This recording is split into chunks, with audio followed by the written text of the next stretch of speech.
Hey guys, welcome back to Clownfish TV. This is Neon. I am here with Geeky Sparkles. Hello. It's time for another daily dose of Dismal Disney. Yeah. Disney stock is dropping off a cliff. It's down 30%.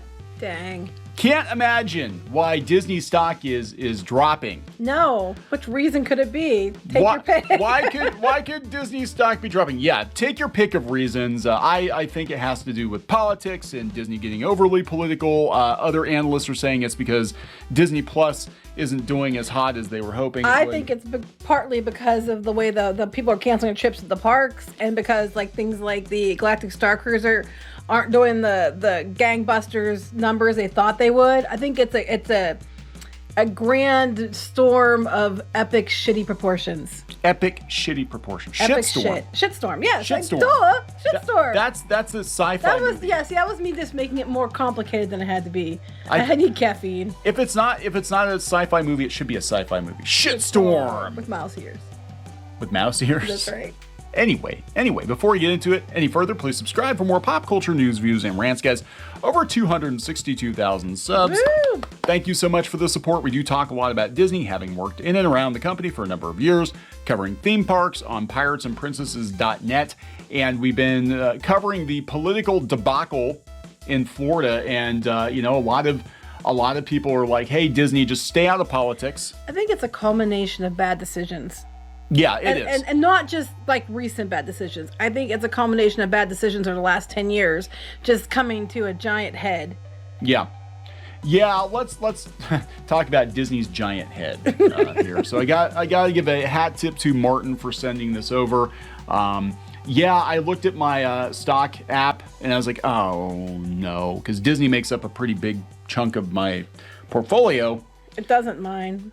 Yeah, you're smarter. You're smarter. Well, I've been buying Disney for years, and I was like, oh, hey, yeah. Oh, negative. I don't like seeing that.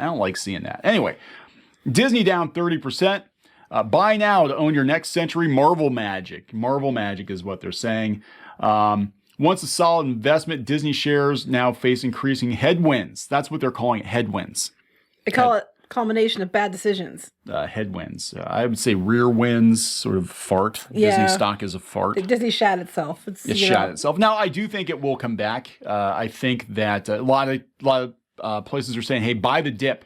Buy Disney while it's down. Man, you could have had Disney under $100 when they announced they were shutting all the parks down. Yeah. I was going to, and then it went up. Yeah, it was like $82 a share. Like, it wasn't long, and then it was up again, and I was like, "Dang it, I should have done it then." But then since it gone up so high, I wouldn't buy it at all because I'm like, it'll go down eventually. So let's go out to investing.com. It's been a while since Disney stock was a good investment. Ooh.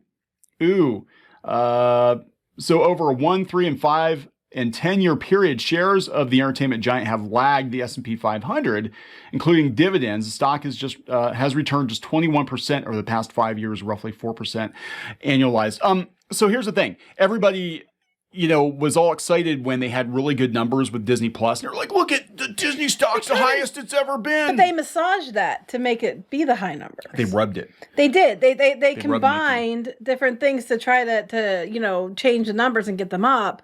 And now that, that's been done once, they really can't do that short of merging Hulu into Disney, and even then, it's not going to probably work again. Yeah, well, here's their explanation. They're not talking politics. I honestly think politics on both sides of the aisle has a lot to do with it. I think that's a big part of it, but I don't think it's the main reason. No. Because the general public is not really aware, I think, of what's going on unless you're a person who obsesses over news. Mm-hmm. You really don't know the nitty-gritty of what's going on.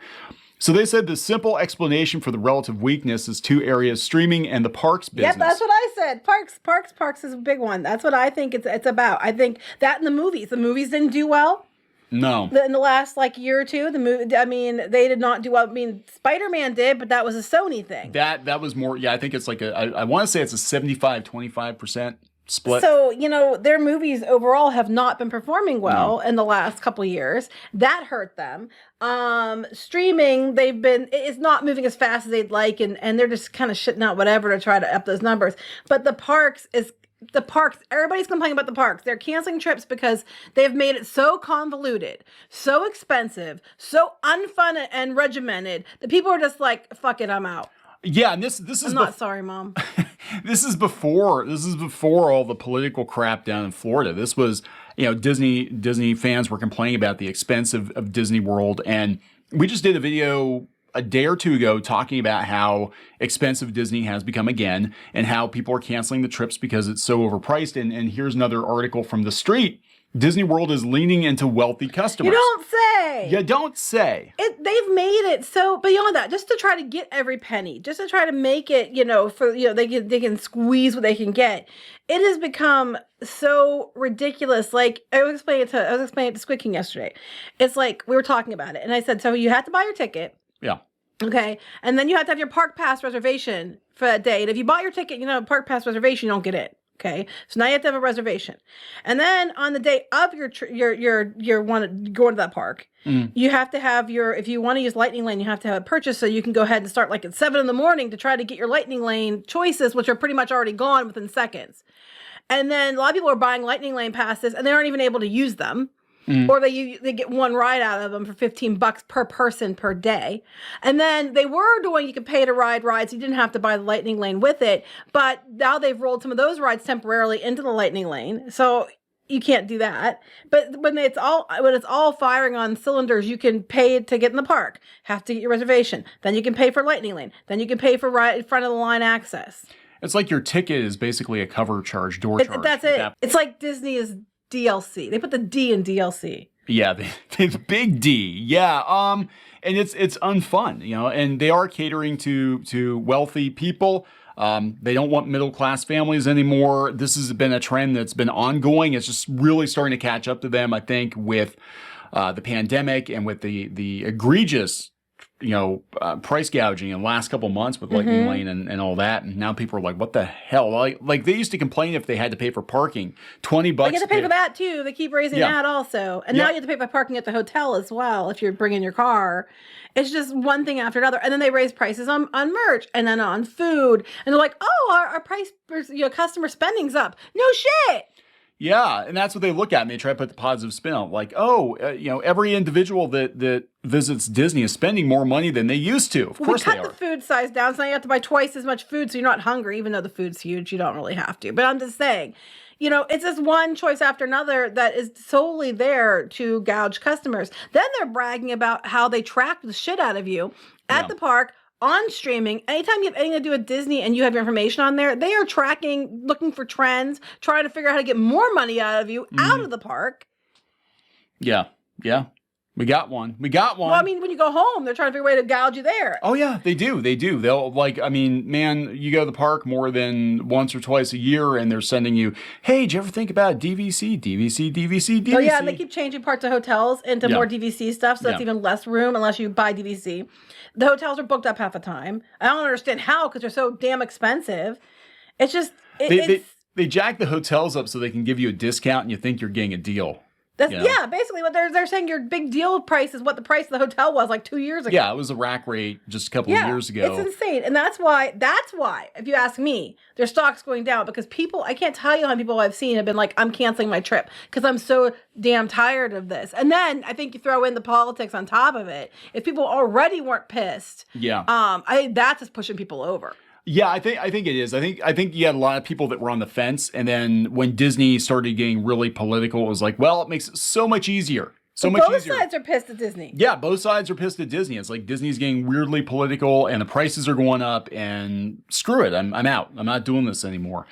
They said that Disney Plus was too late to the party. I agree. They said the company allowed Netflix to gain dominant market share. It wasn't until November 2019 the company finally launched Disney Plus, and actually, that's the only reason they saved. Themselves. Yeah, and that was an accident. Like, Disney Plus was supposed to be additive, and here it was like, oh, Disney Plus carried us through the pandemic. They literally changed their whole business model to focus on streaming and direct-to-consumer because that's what pulled them through the pandemic. It's going to catch up with them because what's going on now is a lot of streamers, they've hit the ceiling, and a lot of companies that exploded during the pandemic are in rapid decline because, people are going outside now. They're not watching as much television. They're going back to normal life or something close to normal life, and they're not watching and binging as much Disney Plus or Netflix as they were before. Netflix is having the same problem. So yeah, they had an initial bump of like, oh, we got a whole bunch of subs, but again, you've only got so many people that are willing to pay for Disney Plus content. The parks business, meanwhile, was hammered by restrictions related to the pandemic and has only recently regained its footing. Well, Disneyland couldn't even open up for the longest time. Disney World was allowed to open months before Disneyland was. They're talking about ESPN. They said ESPN is the crown jewel of their television empire, and they're having a problem with that. The profits are declining. Can Disney stock recover? To be sure, a recovery outside of ESPN means Disney earnings are likely to grow over time, but that alone doesn't make Disney stock a buy. After all, even down sharply from the highs, the stock is already pricing in growth. Consensus Wall Street estimate for fiscal 2023 is EPS sits at $5.25.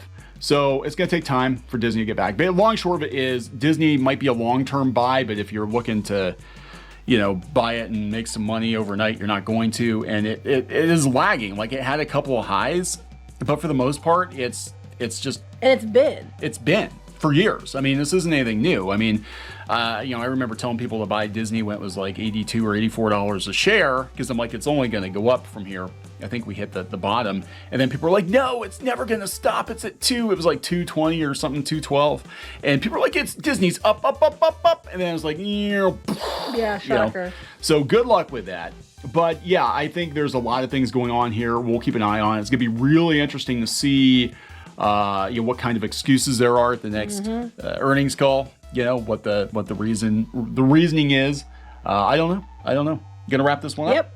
Please subscribe for more pop culture news, views, and rants, guys. We'll talk later. Bye.